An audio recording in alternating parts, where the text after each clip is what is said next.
ये क्वेश्चन है पाथफाइंडर का। इस क्वेश्चन में बता रखा है कि हमारे पास एक बार है बी जो कि इस तरीके से सरफेस के टच में है, इस वॉल के टच में है, वर्टिकल वॉल के। एंड ये जो वेज है ये राइट साइड डायरेक्शन में टुवर्ड्स द वॉल 0.5 मिलीमीटर पर सेकंड स्क्वायर से चल रहा है। चलना स्टार्ट करता है, फ्रॉम रेस्ट स्टार्ट करता है।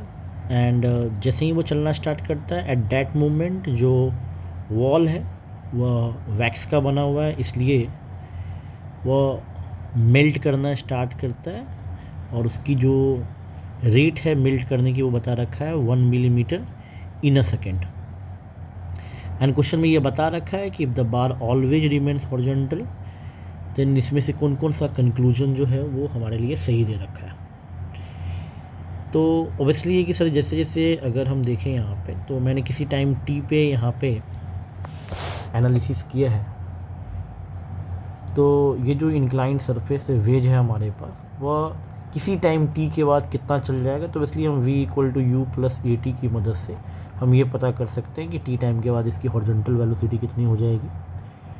ओबियसली है कि ये जो हमारा बी ब्लॉक है वो अगर हमेशा हॉरिजॉन्टल रहना चाहता है, इसका मतलब अगर वह वॉल का वैक्स अगर पिघल रहा है 1 मिलीमीटर पर सेकेंड से, तो बेसली ये कि ये वाला जो पार्ट है, ये वाला जो इंड है, ये इस डायरेक्शन में 1 मिलीमीटर पर सेकेंड से आगे की तरफ शिफ्ट होता रहेगा।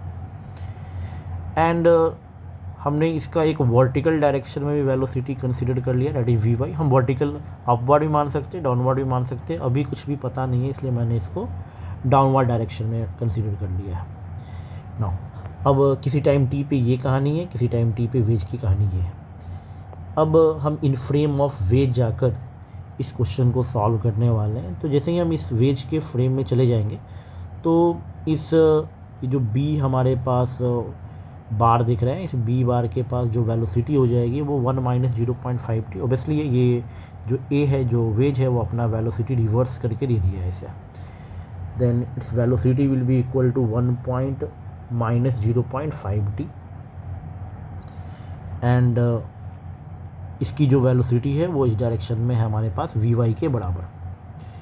तो हमने यहाँ पे वेज कंस्ट्रेंट लगाया है। वेज कंस्ट्रेंट क्या बोलता है कि अगर आप इसके फ्रेम में बैठ गए हो तो this is the common surface, और इस कॉमन सरफेस के परपेंडिकुलर डायरेक्शन में वी रिलेटिव शुड बी 0, क्योंकि अगर ऐसा नहीं हुआ तो यहाँ पे जो बॉडी है वो डिफॉर्म हो जाएगी।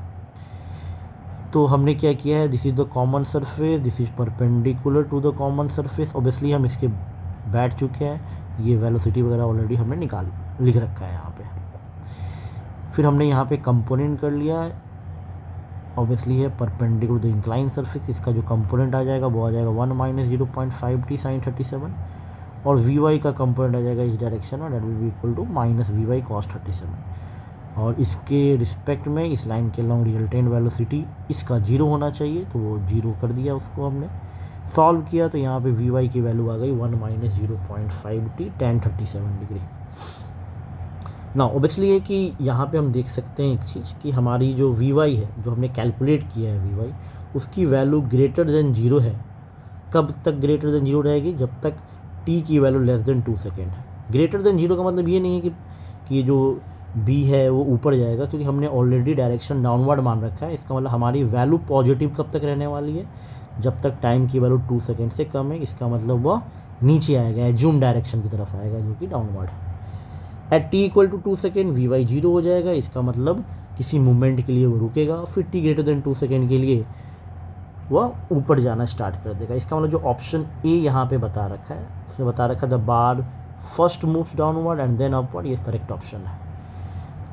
ऑप्शन बी भी सही है, क्यों? क्योंकि 2 सेकेंड पे उसकी जो वेलोसिटी है वो 0 हो गई है। ठीक है, क्लियर है। And the last option, distance travel by the bar in the first 4 second and displacement. तो अगर मैं उस ऑप्शन की बात करूं, तो अगर हम डिस्प्लेसमेंट कैलकुलेट करना चाहते तो हम डायरेक्टली इसको इंटीग्रेट कर सकते हैं, एंड वो करने पे उसकी वैल्यू 0 आती है, जो कि ऑप्शन सी है वो गलत हो जाएगा। ऑप्शन डी की बात करें तो हम उसको उधर ले जाके इंटीग्रेट कर सकते हैं। इंटीग्रेट करते समय हम इस बात का ध्यान रखेंगे कि इंटीग्रेशन कहाँ से कहाँ तक के बीच में होगा, तो 0 to 2 सेकेंड। क्यों 0 से 2 सेकेंड? क्योंकि 2 सेकेंड पे हमारा जो डायरेक्शन ऑफ मोशन है वो चेंज हो रहा है, तो हम चाहें तो इंटीग्रेशन करके निकाल सकते हैं। यहाँ पे मैंने बेसिकली मैंने y as a function of time निकाल लिया है और फिर डिस्प्लेसमेंट कैलकुलेट कर लिया है 0 से 2 एंड 2 से 4, मॉड लगा लिया है क्योंकि हमें डिस्टेंस ट्रैवल करना है। तो यहाँ से यहाँ तक निकाला, तो ये 3/4, ये भी कैलकुलेट करेंगे 2 से 4 के बीच में, तो ये 3/4 आ जाएगा, एंड टोटल डिस्टेंस हो जाएगा 1.5 मिलीमीटर। Thank you.